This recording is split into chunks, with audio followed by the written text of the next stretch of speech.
السلام علیکم dear viewers, welcome back on انفوسفیئر۔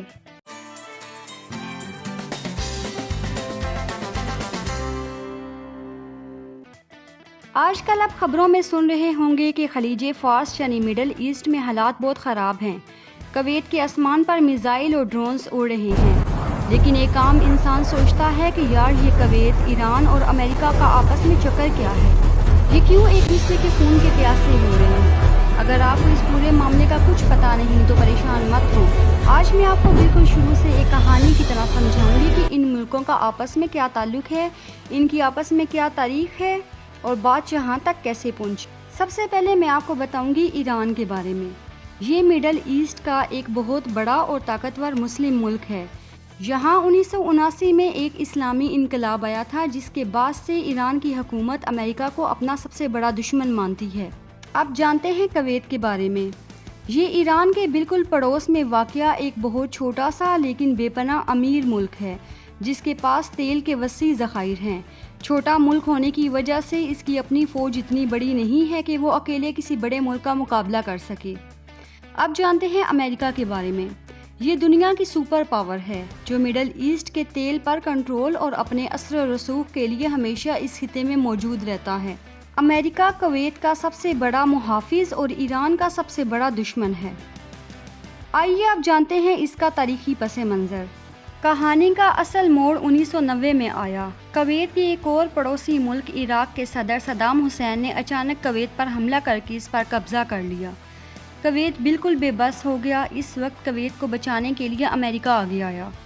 امریکہ نے ایک بڑی جنگ لڑ کر کویت کو آزاد کروایا۔ کویت اور امریکہ کا معاہدہ۔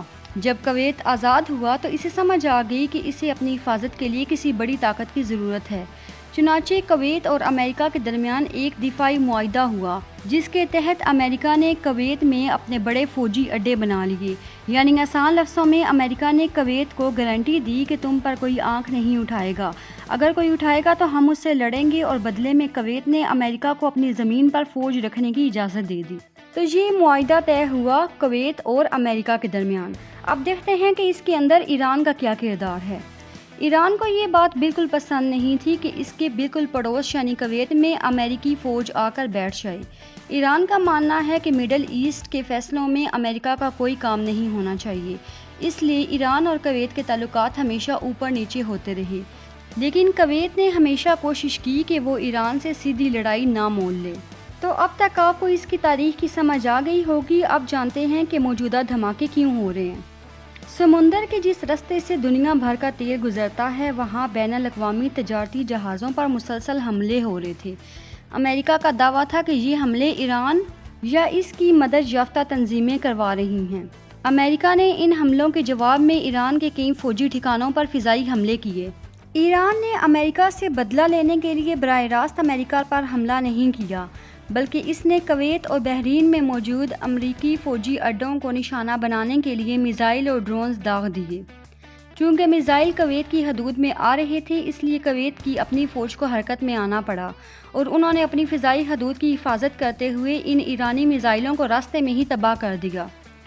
اس طرح کویت نہ چاہتے ہوئے بھی اس لڑائی کے بیچ میں آ گیا۔